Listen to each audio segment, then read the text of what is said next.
I'm doing it for my daughter. This is, she should link up with Gary Vaynerchuk.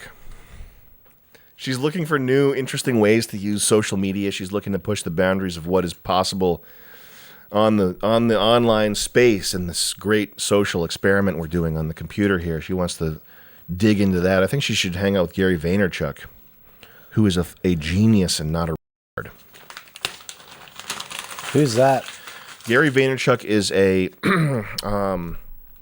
online guru, new web X.0 figurehead guy who's been around, I think, since the mid-aughts.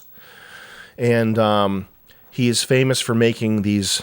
He's famous for making these powerful, important, groundbreaking, cutting-edge, visionary predictions like people are going to stop using newspapers and start using Facebook for advertising. He's one of the most important thinkers in the web space because he came up with the prediction that nobody else could see coming, that people are going to start using Snapchat more than they're using email. I think Snapchat's going to open up their platform and won't be one-to-one. Yep. And I think brands and businesses can send a snap to 10,000 people that are following them, and that when they open it for those 10 seconds, they're actually paying attention. Yeah. Yep. And so what if the snap said, take a picture, a screenshot of this, and scan it at the register for 10% off? I think people will do things like that. And let's make a note here to put a clip in of Gary Vaynerchuk. I hate Gary Vaynerchuk. I think that just based on the way he looks and based on the tone of his voice, he should be cleaning urinals at the Wembley, at the, what's the stadium where the Red Sox play? Fenway. He should be at Fenway Park cleaning up under the bleachers. Okay? That's what this guy should be doing. Gary Vaynerchuk. What a grating, annoying little man. What an offensive persona. What a fraud. Gary Vaynerchuk. People are not going to use email anymore. In the future, you're just going to be on your phone all day. What a visionary. What a beautiful portrait of the future. What a beautiful vision for the future. 2050, we're all going to be on our phone all day being advertised to. For Chinese-made pants. Instagram. Oh, I can get a new Chinese hoodie? But this is oh, I can get something made in China that is I'm going to use for one day. It's being advertised to me on Instagram. I can't see anything. Whoa, on Twitter? What is that? Okay, I'm getting advertised to, and Gary Vaynerchuk says it's the future. Social media advertising is the future. People aren't going to be reading newspapers in 2030. I'm a genius. Gary Vaynerchuk's aspiration is to own a sports team. Period. And that's on period. And that's on period. Now, I'm not going to pretend like my aspiration is not to own a race car team with Asian slaves. Is to own a sports team so he can pat sweaty men on the butt. Good job, champ. Can I pat your bottom? I'm Gary V. I emailed Gary Vaynerchuk with a politely worded list of criticisms that I have for him, and I'm hoping to hear back soon. I think it's important for people to, and this probably is true even without, it's tempting to think if only politics were better and more like what I wanted, my life would be good. And maybe that's true, but maybe it's also true that people in general need to take more responsibility for their circumstances. I think it's important for the coming years, which I think probably something really bad is going to happen. Something really bad is going to happen in the next 5 years. Something bad is going to happen. I think it's important for people to be what I would call an all-terrain person, okay? Visualize a Subaru Forester.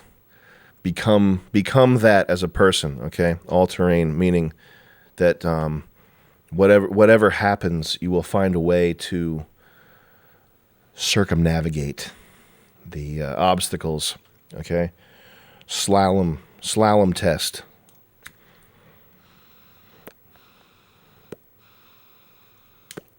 And I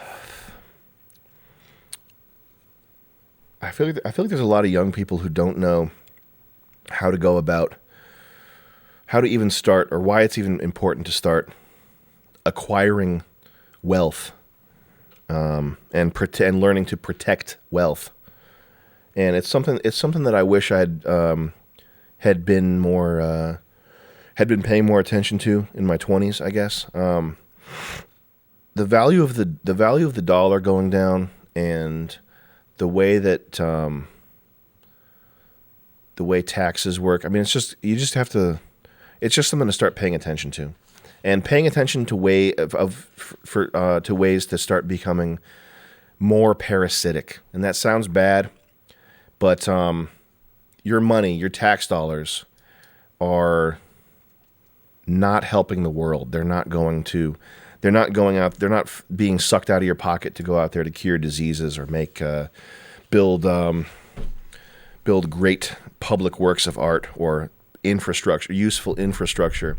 Your tax dollars are being taken from you to support this gay oligarchy and pay for dying old people and pay for food for people who are just unwilling to work for the most part, and to pay for missiles for Israel.